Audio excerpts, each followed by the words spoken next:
여러분들이 일일이 찾기 귀찮은 것을 대신 정리해서 알려드리는 스냅앤스포츠 축구작가 장동입니다. 지난 건용FC와 벽산플레이어스의 K5 리그 경기에 손준호 선수가 출전을 할 수 있다는 이유로 KBS에서 손준호 선수와 인터뷰를 했고, 이때 손준호 선수의 상의는 전북현대의 바람막이를 입고 있었습니다.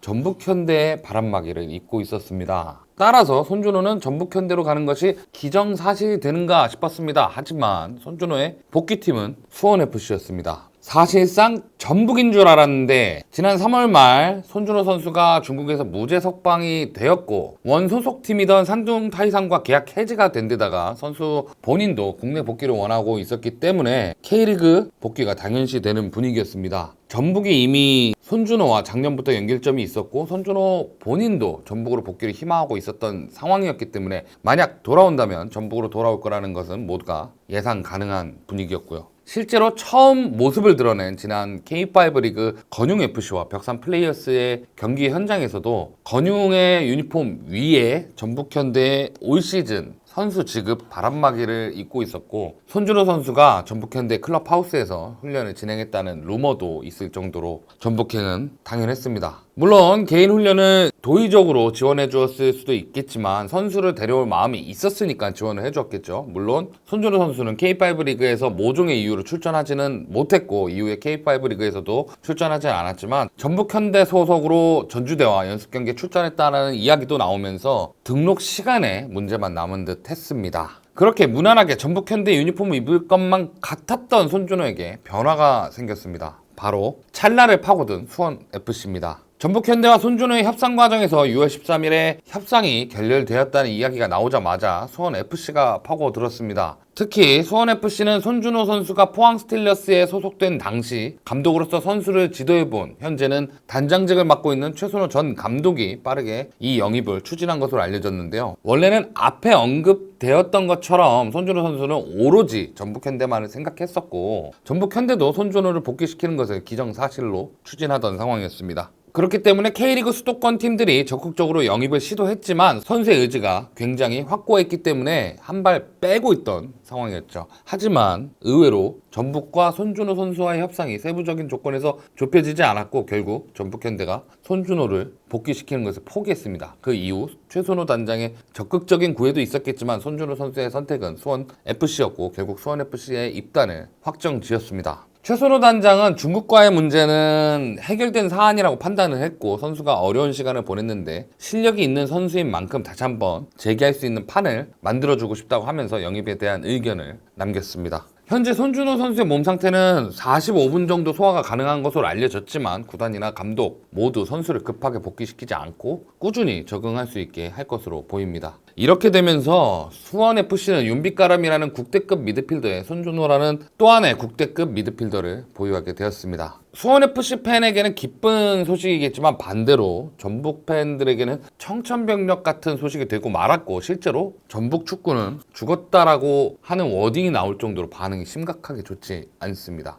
전북 팬들은 손준호가 입국 초기 전북만 생각하면서 다른 오퍼들을 쳐냈고, 전북에서 훈련을 하면서 복귀를 준비한 부분을 거론하면서 전북에 대한 진심인 선수를 보냈다라고 평하거나, 현재 구단의 순위와 더불어 전북현대 선수단 그리고 미드필더들, 특히 중앙 미드필더의 선수층이 넓지 않으면서도 있다 해도 실질적으로 그 중심을 잡아줄 선수가 없는데 손준호 같은 선수를 놓치는가에 대한 분노가 팬들 사이에서 크게 일고 있습니다. 어쨌거나 강등권에서 헤매고 있는 전북현대에게 현재는 실력적으로 보탬이 되어줄 수는 없을 수 있어도 힘든 팀 상황에 정신적으로 중심을 잡아줄 선수일 수 있는 손준호를 놓쳤다는 것이 전북현대의 위기 탈출에 대한 의지가 과연 있는가에 대한 의심으로까지 번지고 있는 상황입니다. 다만 수원FC도 손준호가 산둥타이산과 계약이 해지될 당시 상황적 문제나 금전적 문제에 대한 문제가 아직 나올 수 있는 데다가 선수 이적 당시 산둥으로부터 이적한 것이 아니라 아마추어 팀인 건용FC에서 이적한 셈이라서 국제 이적 동의서 ITC 문제도 불거질 수 있기 때문에 등록 기간이 시작되는 6월 20일까지 추이를 지켜봐야 할 전망입니다.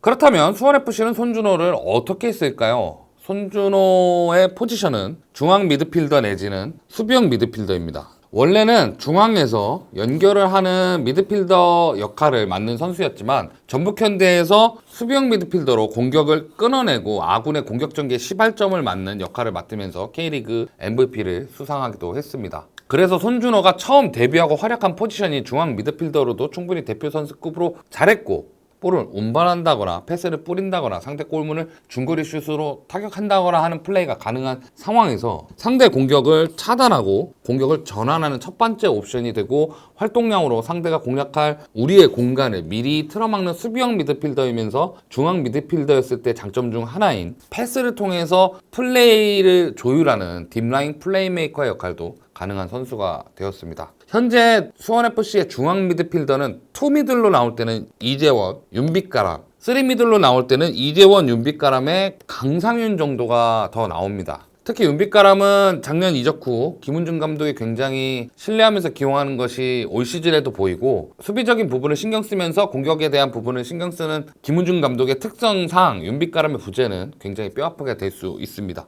그리고 시즌이 진행되면서 혹서기를 지나게 되고 90년생인 현재 한국 나이 35세 윤빛가람에게는 부담이 될 수 있는 부분을 손준호가 가세하게 되면 그 부담을 어느 정도 줄일 수 있는 데다가 손준호도 윤빛가람의 역할을 어느 정도 나눠 맡을 수 있는 그런 기량을 갖고 있는 선수라고 볼 수 있습니다. 시즌 막판에 더해질수록 오히려 손준호 선수의 폼이 올라와 준다면 수원FC에게는 막판까지 힘을 바칠 수 있는 옵션이 되지 않을까, 그런 생각이 듭니다. 김문환 선수도 K리그로 복귀가 유력한 상황입니다. 부산 아이파크에서 데뷔해서 미국 AFC를 거쳐 전북에서 활약을 하다가 다시 카타르 알두하일로 이적을 했던 김문환 선수입니다. 본래 윙어로 선수를 시작을 했지만 부산에서 측면 수비수로 뛰기 시작하면서 대표팀 커리어가 시작되었고, 결국 2022 카타르 월드컵에서는 주전으로 활약할 정도로 기량이 출중한 선수죠. 이적한 카타르에서는 본래 직접적인 풀백을 벗어나서 미드필드 지역 안으로 들어가서 플레이하는 인버티드 풀백으로 변모를 하면서 새로운 옵션을 장착하는 모습도 보여줬습니다. 하지만 클린스만 감독 체제에서 대표팀과 멀어짐과 더불어 소속팀에서도 주전으로 뛰었지만 시즌 후반기 부상이 겹치면서 명단 제외가 되기 시작하면서 부침이 있었는데요. 이런 김문환 선수를 다시 K리그에서 볼 수 있을 것 같습니다. 대전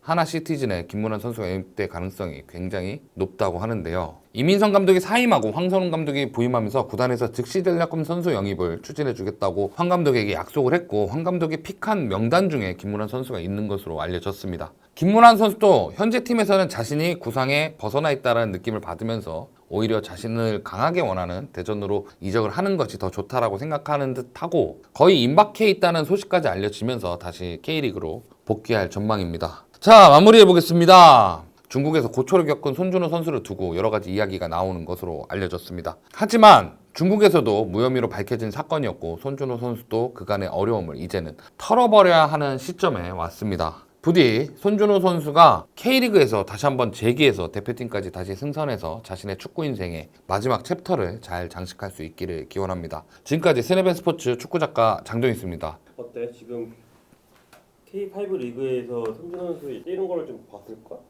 손준호 아예 경기를 못 뛰었어. 그러니까 첫 경기 때 상대팀의 반대로 못 뛰었고, 그 다음번에는 명단제 계속 그런 식으로 해갖고 아예 K5에서는 연습 경기 정도도 안 뛴 걸로 알려져 있고, 오히려 전북에서 운동을 계속 했대. 전주대에서 연습 경기 하고. 어때? 제 시력이 잘 나올까? 그러니까 한 9개월? 1년여? 작년 5월이니까 그래도 거의 1년 됐네. 작년 5월, 7월, 5월에 해서 거의 이제 10개월, 3월에 나왔으니까. 그러면 뭐 공백만 따지면 9개월인데, 보통 십자인대 나가면 9개월 정도 공백 근데 안 다친 거잖아. 물론 이제 30대라는 나이를 거론하면 선수 본인에겐 부담이 될 수 있지만, 부상으로 쉬었다고 생각하면은 그 부상 부위가, 왜냐면 특히 다쳐보니까 이 정형외과는 완전 회복이 없어. 한 95%? 그렇게 회복되면 정말 좋은 거고, 보통 한 90% 회복이니까 안 다치고 좀 쉬었다라고 생각하면 선수 개인에게는 굉장히 좋을 수 있다. 나는 그냥 경기 감각적, 그리고 경기 템포, 그 경기 체력이라는 게 있어. 내가 아무리 체력적인 운동을 많이 해놨어도 경기는 내 템포대로 뛰는 게 아니잖아. 이 경기 템포를 적응할 수 있는 몸의 체력이 키워지는 거는 이건 경기를 뛰어야 되는 거라서, 그때 부상만 없으면은 올해 좀 만들고 내년에 좀 노련하게 경기하지 않을까? 그런 생각이 들어.